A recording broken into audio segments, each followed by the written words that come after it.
That was okay. That was okay. So yes, hi everybody, welcome to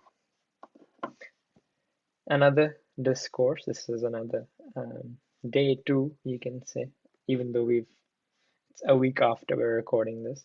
Um, what is enlightenment? This is a discourse mainly about understanding um, who we are. Again, do we need any experiences in our life, or can we know ourselves to the deepest level just by understanding the truth? What is the truth? What is us, and why are we here? We have a lot of questions that arise at the end of the day. Um, we have to understand that ultimately it's actually we're here not for the purpose of anything. Um, Often we confuse ourselves that we are here for um, to do something to do. Now I'm talking at a more deep level because more at the conventional way, or more from a society where we think that there is a meaning to life. We think that we have purposes to fulfill. We have goals, visions, desires to achieve. But that is all a result of the mind. What we're talking about here is what is beyond the mind, because all the visions, all the goals, all the purposes that we actually have for ourselves in our life, um, they come from desires. The very fact of taking an action comes from desire. Every single human, um, you know, who acts has a desire, and that desire creates bondage. Um, Again, I'm talking at the realm of the Atma or soul, spirit level. The spirit doesn't. The main thing is you are right now enlightened. It's just that you don't know, like we discussed in the last um, last discourse, that everybody is enlightened. It's just that we don't know that we are enlightened because we have this body and this mind that we're born with, and we confuse ourselves. We think this is real. We think that the mind and body are real. Um, and this is why we get trapped. We confuse it to think and to believe that we are this. I remember last time we discussed that if you can watch your mind, you can watch your body. Then you are not the body. Then who is this watcher? This is the thing. We have to question this watcher.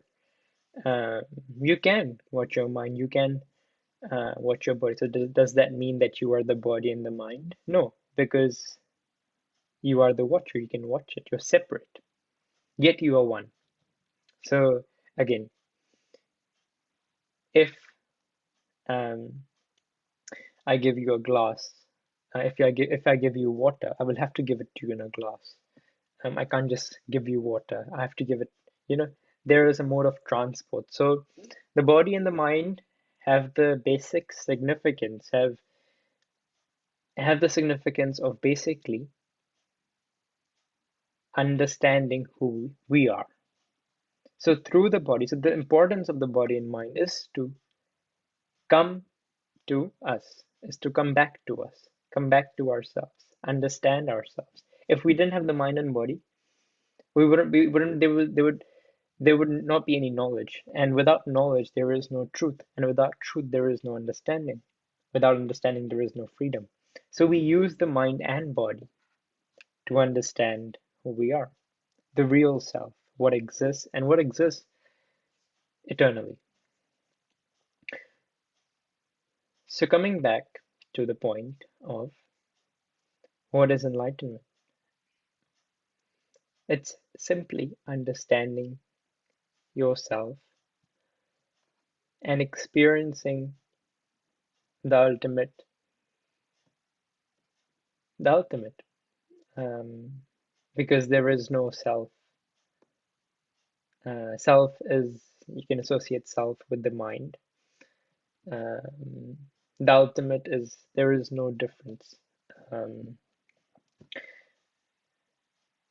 Everything that exists in this universe, in this reality that we think is a reality, yet we don't know what layers it holds, what dimensions it has. It's because we're unaware. We don't know the reality. We don't know the truth. We confuse, like I said in last discourse, we confuse the cloud. So we like basically what scriptures or what Vedanta or what holy texts they do is they help you to understand who you are if it's authentic, obviously. Um, so when you know yourself, you become enlightened because nothing to there's nothing hidden from you. Everything is revealed to you, and everything is there in your experience right now. There is no need for anything because you're complete. You're complete,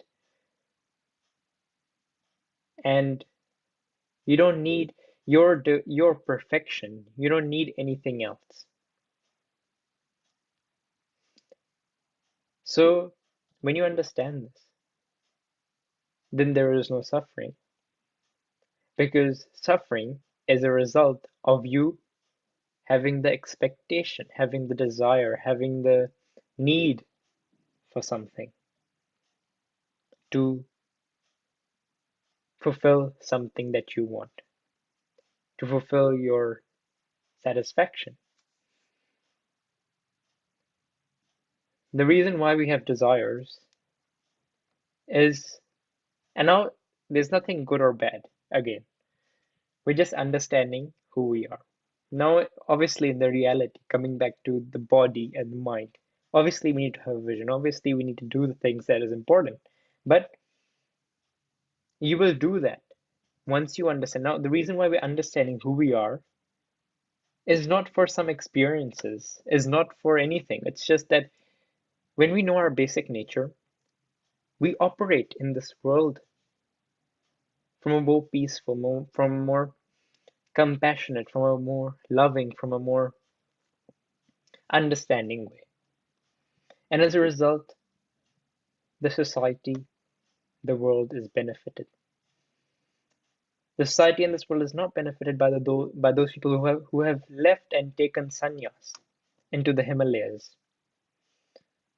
In fact, they benefit from the people who come back and they give and they provide knowledge and they live in this world and yet they're free from this world.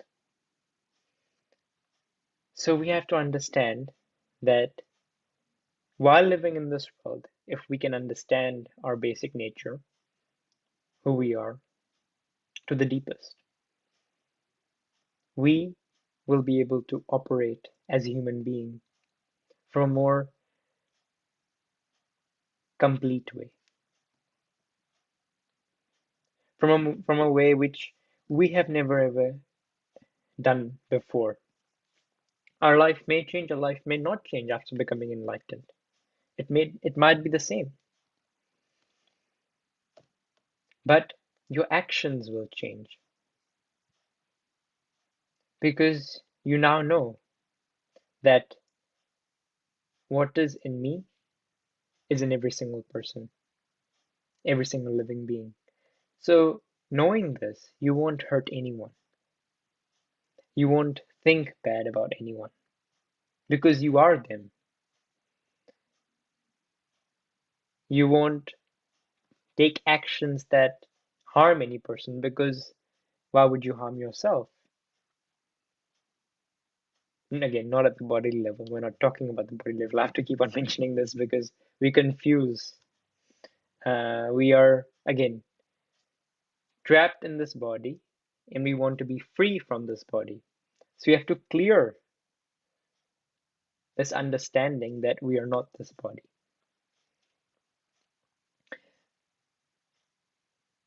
Here, we need to know that enlightenment is simply knowing yourself. When you know yourself, you don't become complete. You know that you're complete. This knowing yourself as complete, this knowing you as complete, and knowing this entire world is complete. Your actions that you take, they don't operate from the level of desire.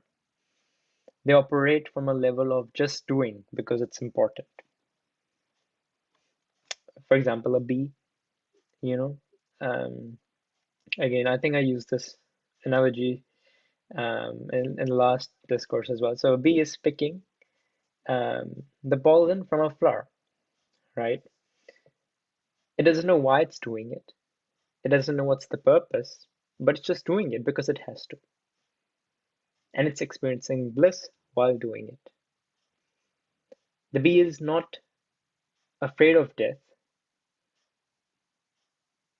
you know. Obviously, when there is some kind of, um, threat to the bee will try and escape. Obviously, that's common sense, you know.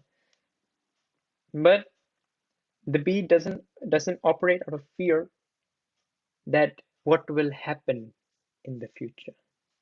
What will happen if I don't do this or if I do that? We get trapped because there are so many limitations from our belief systems that are formed by the society that this is a sin and this is good, that this is bad, you should not do this, you should do that. And as a result, all these layers that continue building on us, we forget our true self. A child is always at peace inside. There is no bondage inside. It's free to do and express the things. It cries, it's happy. There is no reason for it. It just does it because it has to, you know? So you do things once you understand who you are. Now, a child doesn't have this knowledge. The child doesn't know this knowledge that who actually is the child.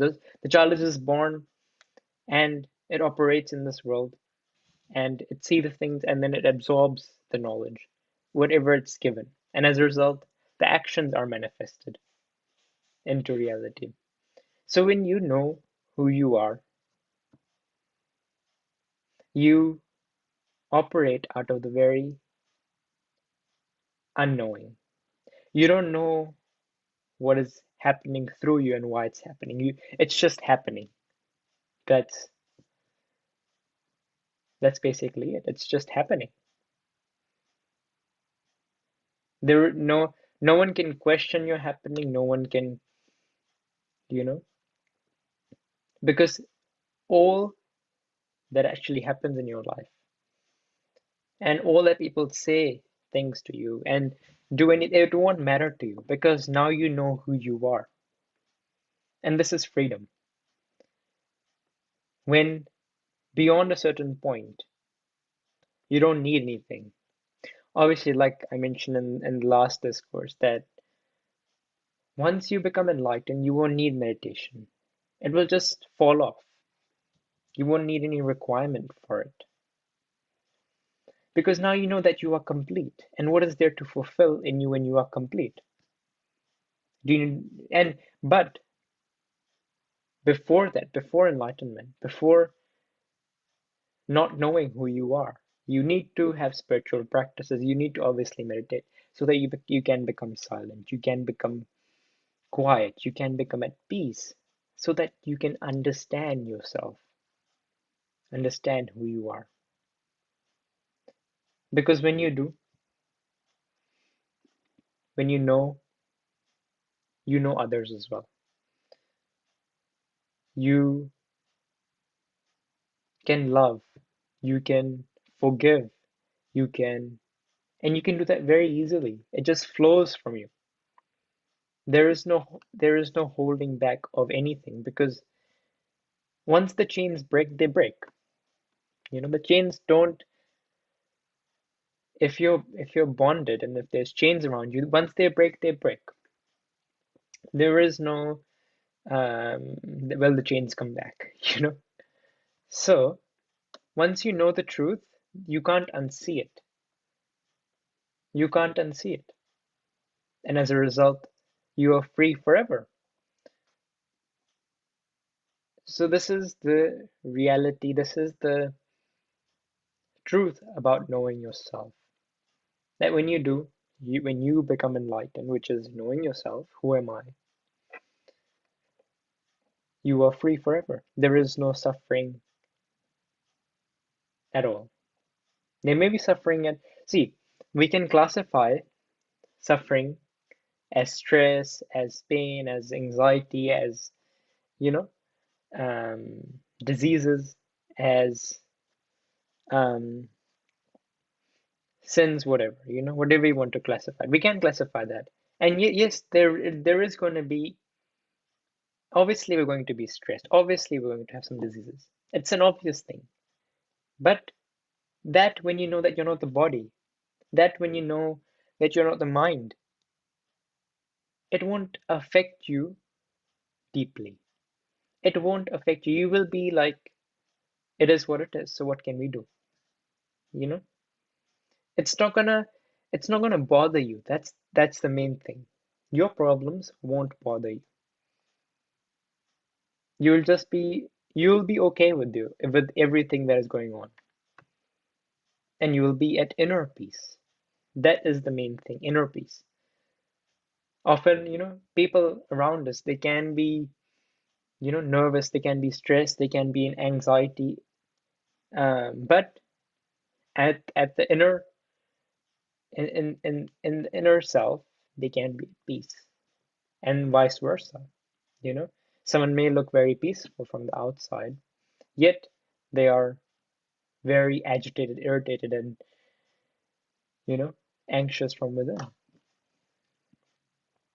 So once you know yourself, all of the things that happen to you won't matter to you. We give everything so much importance, which is why it matters to us. We think that this is our pain. We think that this is our belief. We think that this is our problem, not knowing that nothing is actually ours. So once we know everything that will happen to you, it won't matter. Often, even enlightened, they do get diseases, enlightened beings, because they know that they're in the body, and the body has a tendency to get a problem. The mind has a tendency to overthink. Um, but it doesn't matter because all they do is they live in the present. Everything that arises in our mind is either from the past or the future. There is no thought in the present moment. So when you live in the present, there is no suffering because there is no emotion. There is no thought. When there's a thought, there's an emotion, and then there's an experience. But when there is no thought, there is no emotion, and as a result, there is no misery. So you live from a place of bliss. Um, now we'll share something very nice in the next discourse that I came across just yesterday.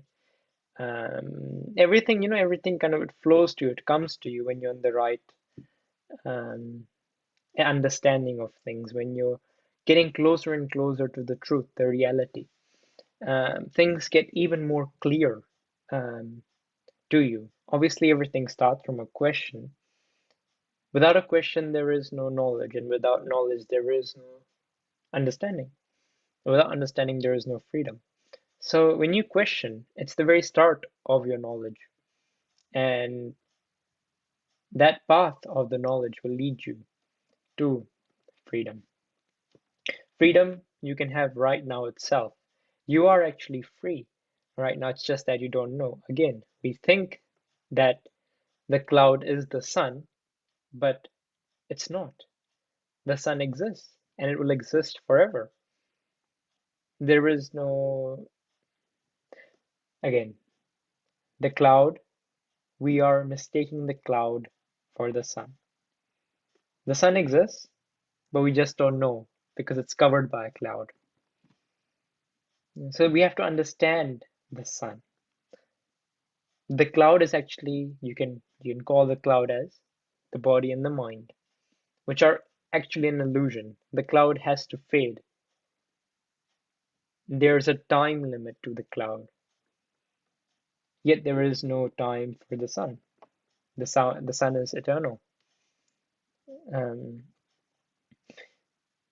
so now the sun obviously it exists in the physical realm. I'm trying to get you a little bit closer to understanding so that I use physical objects and so that I can help you to understand better. But the truth is that who you are, there you can't experience it through the five senses. Everything that we actually experience is through the five senses in our reality. But are we the five senses? The answer is no, because one can operate without the five senses. Obviously, not at the body level, but at the level of,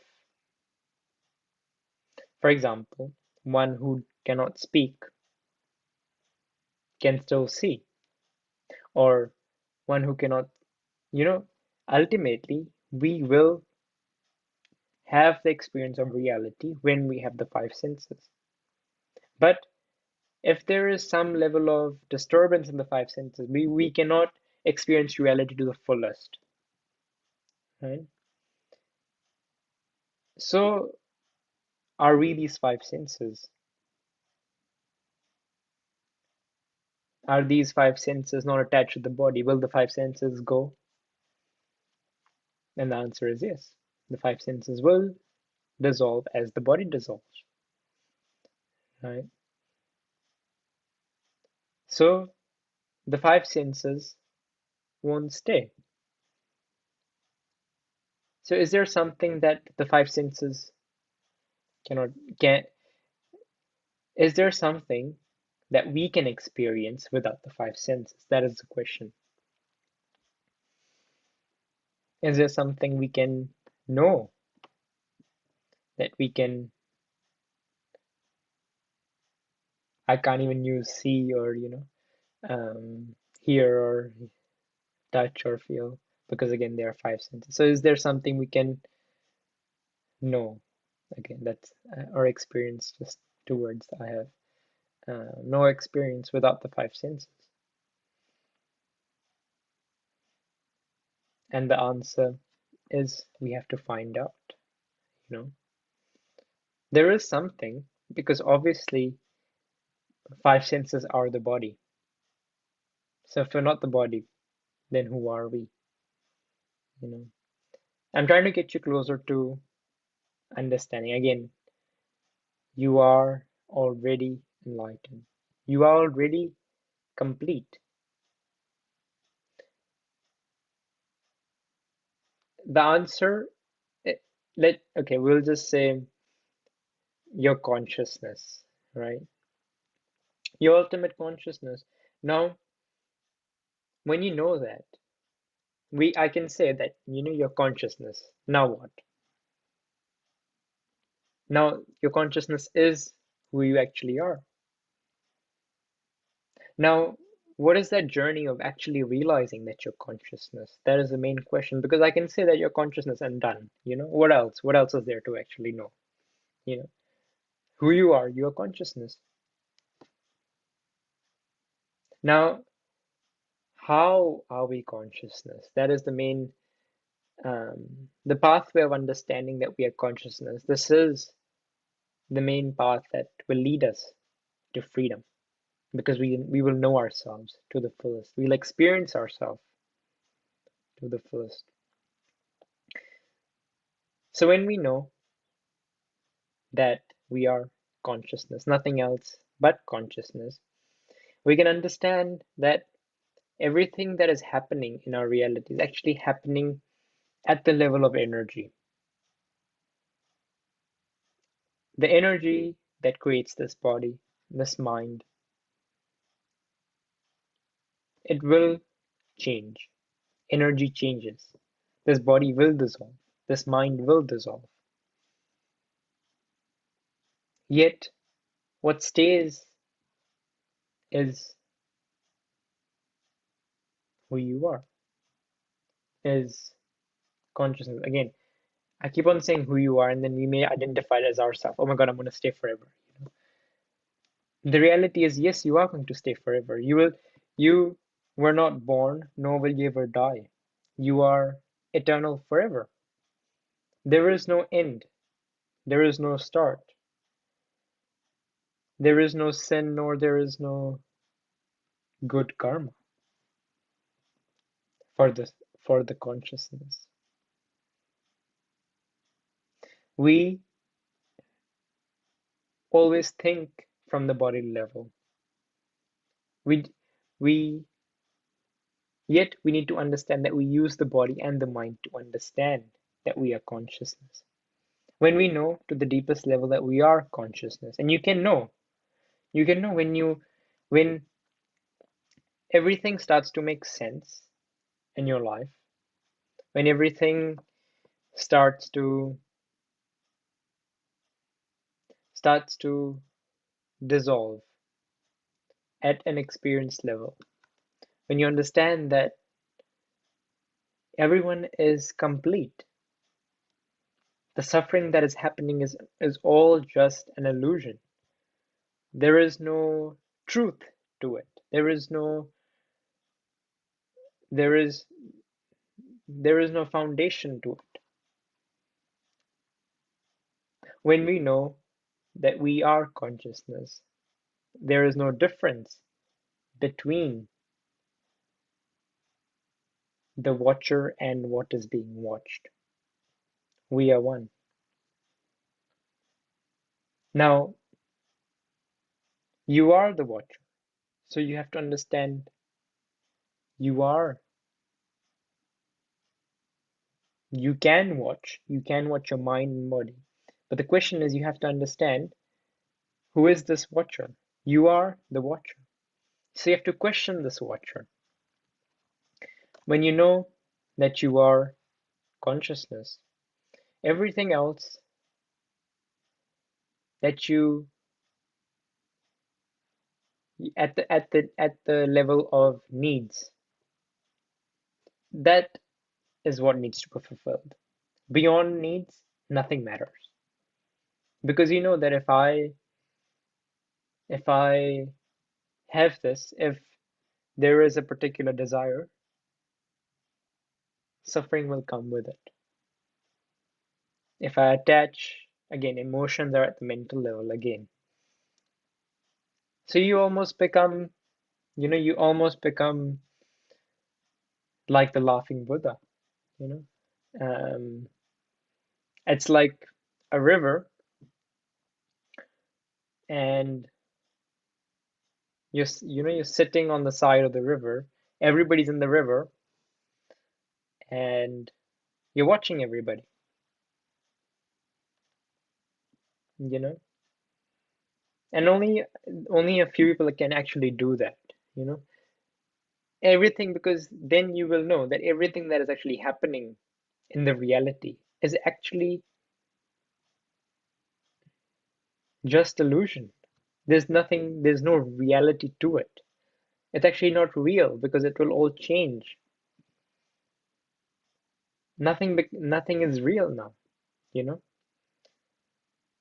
And that's what will make you giggle, or that's will what make you, smile a little bit when someone says to you that I have so on and so on problem. Obviously, you will be compassionate towards them, but inside you'll be like, you know, inside you will be like, why does it matter? Yet you operate from a level of giving. You operate from a level of helping them to understand that they are not their problem, you know. So you you're not against the world. It's just that you're watching this world, you know. You're not pushing the tide. You're not pushing the river. You're just by the side of the river and just watching the river. You are just seeing things as they are. Everything that is given importance to becomes very big as a result of becoming very big. Either it gives us a lot of pain or a lot of bliss. Or I'm not going to use the word bliss because, again, bliss is associated to the experience of the ultimate, a lot of happiness or enjoyment. Right? So everything that becomes important, the bigger it becomes, the more stronger the emotion is against it. So when there is no problem in your reality, when you realize that all of everything that is happening is actually just an illusion, because every single being will stay forever. There is no end, no there is no start.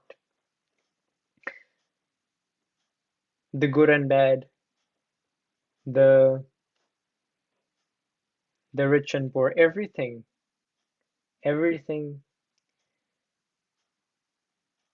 has no reality to it.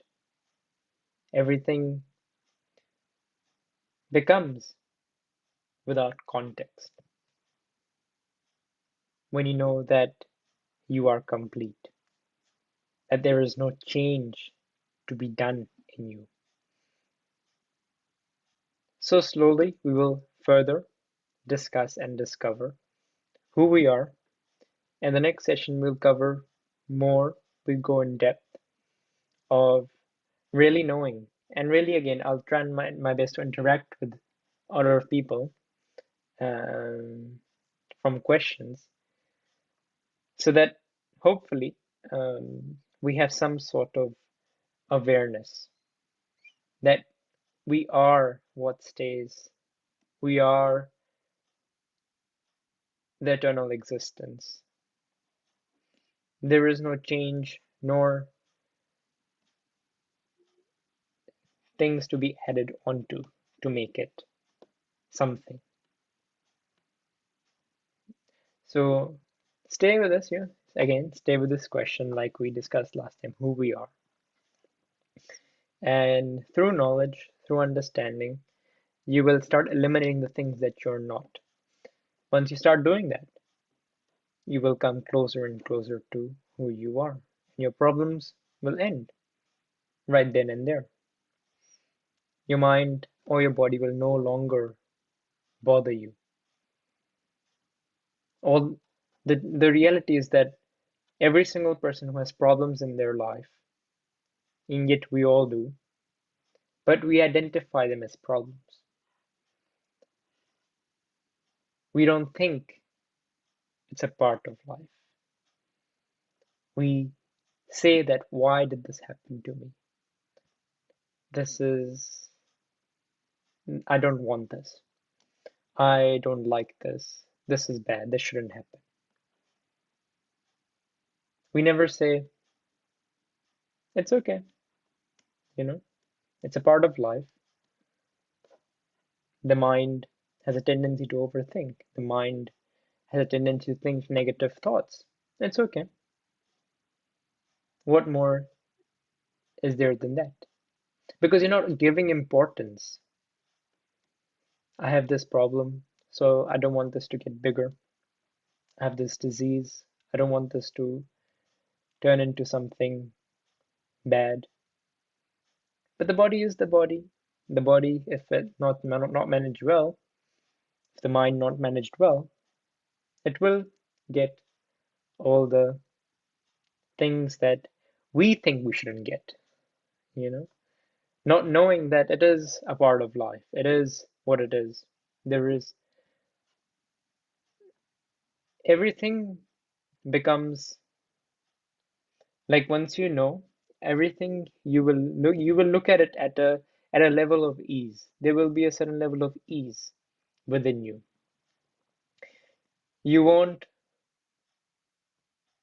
question anything. That happens once you know the reality. When everything becomes clear, there is no need for questioning. There is no need for anything because everything that you need to know is now in front of you. It's there every time.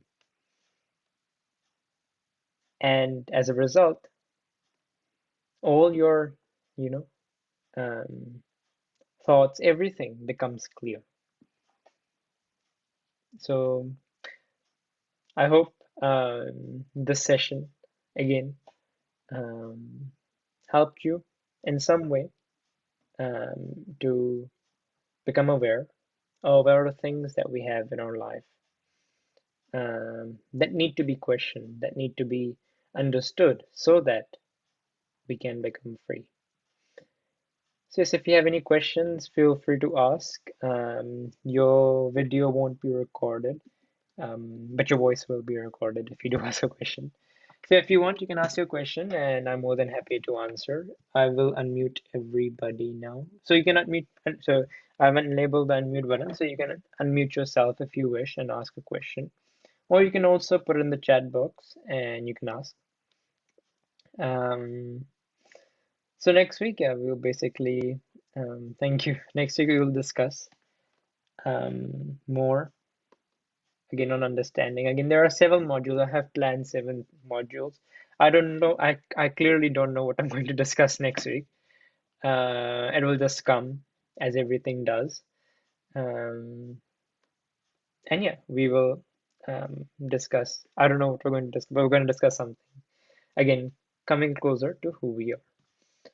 I have planned seven modules. I don't know why, but if if we uncover who we are by the end of 4 or 5 modules, if I see that I have given what I have given completely, then I'll end it. It's like then we'll just have question and answers if there is a need for that.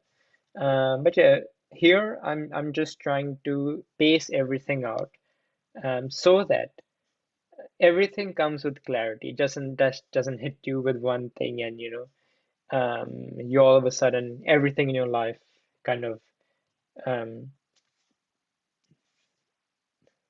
it just goes out of whack and you don't know what's going on and you get trapped in thinking that you don't have to do anything.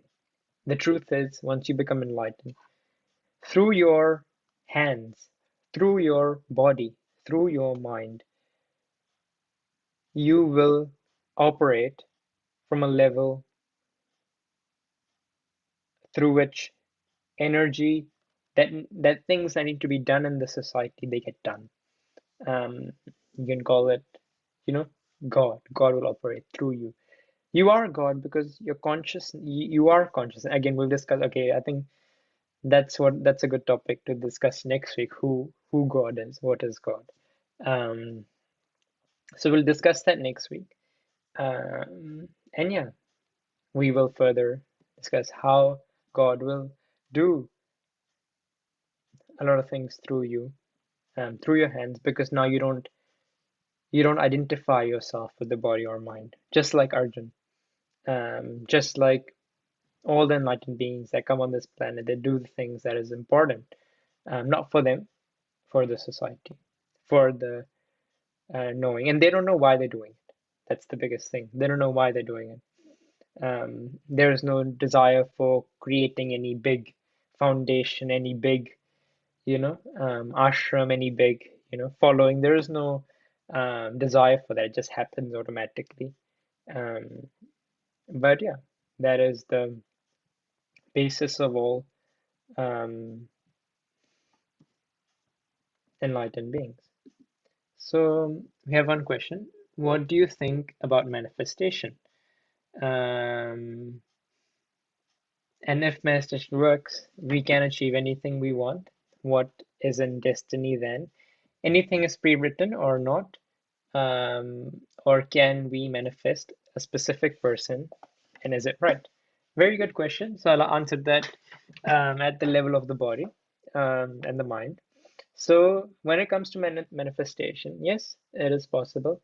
You can manifest anything you want in your reality, attract any person you want, and there is nothing wrong in it, as long as you are doing it for ethical reason. Um, you are actually manifesting every single day. It's just that you don't know that you're manifesting.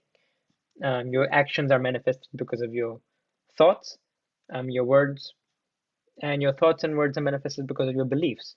Whatever you believe, you will get. That's the process. You believe, and if your belief is very strong, it will come into reality. Because if, for example, if I tell you, almost negative beliefs are stronger than positive beliefs, and this is how mainly tantrics or astrologers, nothing against them, but they work in that way, is that they tell you that so on and so on is going to happen with you in 10 days, and your belief becomes very strong around, and as a result it does become true.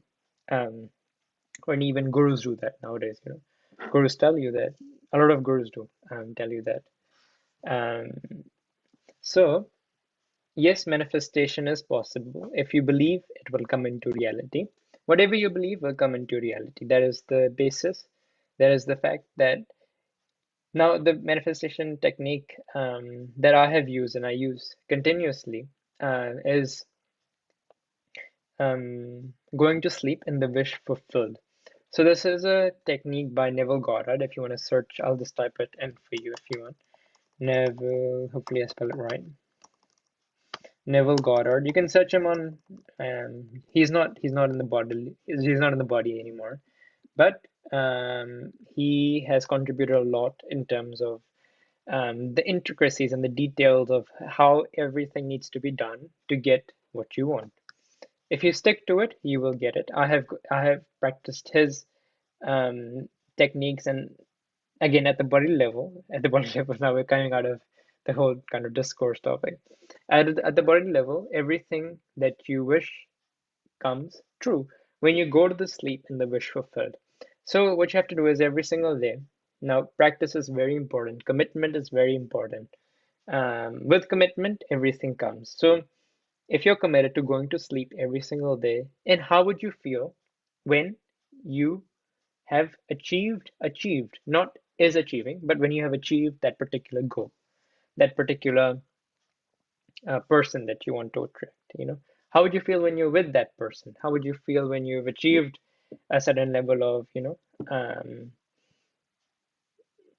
skill or practice or innovation or whatever, how would you feel when you have that? So that feeling gets embedded in your belief system when you do it continuously every single night. Just before bed, you continuously imagine the state of the wish fulfilled. For example, if you're losing weight, if you want to lose weight, you would see yourself as lost, for example, 10 kgs. You would see on yourself on the weighing scale, the 10, for example, you're 80, you see yourself as 70 on the weighing scale. You imagine that.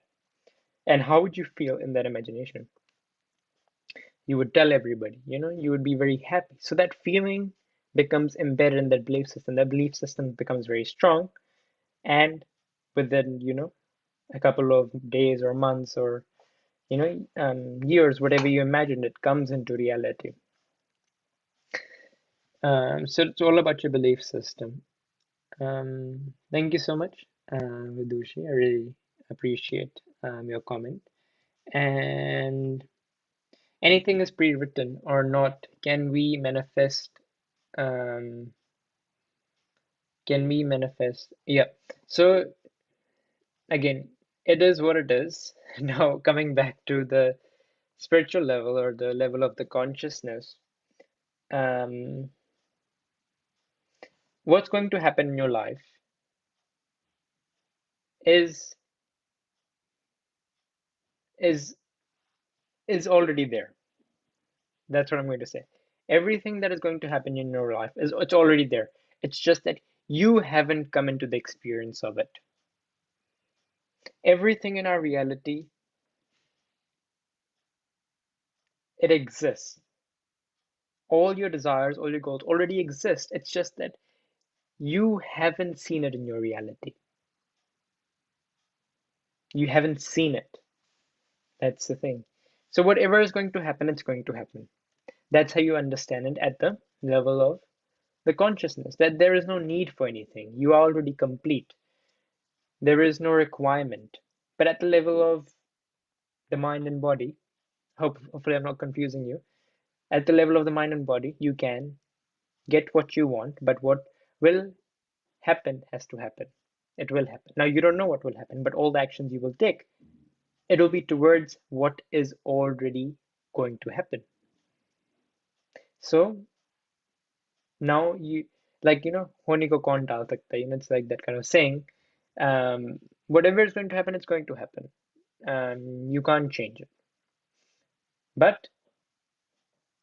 there is a but that you can realize that you are in control.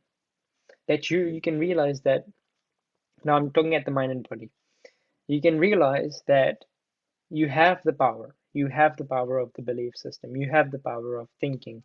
As a result of your thoughts, whatever you want, it can come into reality because it will. It is supposed to. It is supposed to come into reality, so it will.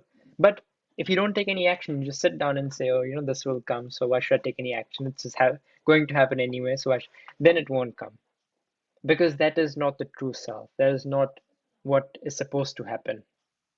You're supposed to continuously take action towards your desires, towards your dreams, towards your goals. And how to control emotions till the time we wish not fulfilled when you can see your wish is not fulfilling in reality right now? That's a good question. So basically, you don't have to control any emotion. Let the emotion flow. All you have to do is when you wake up in the morning, you will have that strong feeling. If you've done the technique right, you will have a very strong feeling that it's like, for a second, it'll be very, it'll just be for a second. You will think that it's actually there. Whatever you believed, you will think, for example, 10 kgs, you are at 70 kgs. Right? You will think that you are at 70 kgs, but that will be only for a moment, and then it'll come back into reality. You don't have to do anything in your when you're waking up. You don't have to do anything, any sort of affirmations, any sort of you know psychic activities when you're in reality. You only have to do this one technique, which Neville Goddard said. He also said this, that you don't have to do anything. Literally, if you write down all around you, I will not lose 10 kgs, but you go to sleep every single day seeing yourself as losing 10 kgs. You just do that one technique. You just do that one practice just before bed, is imagining yourself and falling asleep in that imagination. If you just do that one technique and you wake up in the morning and all around you it says 10 kgs, you're not going to lose 10 kgs. You will get what you imagined. Because when you're about to fall asleep, there is a certain level of transformation that happens in that subconscious mind. Your belief system, you believe to the fullest that you are, your goals, you are your desires, you are your your wishes fulfilled. So can we manifest that person against their free will, like when they don't want to be with you? Still, can we manifest them? Yeah, you can still do that. So you can do anything. You are now, Neville Goddard says that you are God, and what is impossible for God? You know. So if you are God, there's nothing impossible for you. You can do whatever you put your heart to. You can do anything. Um, Now this is at the bodily level and the mind level, right? Again, this is completely different to the discourse. I feel that there is some level of contribution to make to the discourse, which is why there's a reason again for everything at the bodily and the mind level. So yeah, that's that. You can, if you imagine that you're with that person and that wish fulfilled, and you keep on replaying that, replay one scene over and over again in your mind, and you will see it in your reality soon. Um, you just have to stay persistent, committed, and just reject everything that doesn't make you believe it's true. For example, if you are going to lose 10 kgs, and you're at 80 in reality, and you want to come to 70. So you deny every single fact. Now, this is when you're waking up. You deny every single fact that tells you that at you are at 80. You believe every single fact that tells you that you are at 70. So you would even change you would live, you would live in the end. So you would change, for example, the weighing scale. You would change the numbers. You would, then you would increase whatever. If you can do that, you can do that. You would increase it to 70, or you would decrease it to 70. When you stand on it, you see 70 number, you know. So you do things now. This is like addition onto if you want to get it fast, or if you want to, again, it all comes down to your belief system. The stronger your belief, the more stronger the reality, or your wish will be fulfilled in the reality. So yes, live in the end. You can watch his lectures, Neville Goddard's lectures. It's all in audio because he lived around the 1900s. You can read his books. All his books are very good. And yeah, they will continuously impress your mind with um, everything you want and it being already fulfilled. It's just that we don't know it's fulfilled. So I hope this helped you. Have a wonderful day, everybody. Take care, and I wish you the best of luck for the coming days. And yes, we will meet next week again, and we will talk on who is God and what is God and how to experience God. So yes, take care. Have a wonderful day, and yeah, thank you so much for joining in. I appreciate every single one, and have a great week ahead. Thank you. Thank you so much.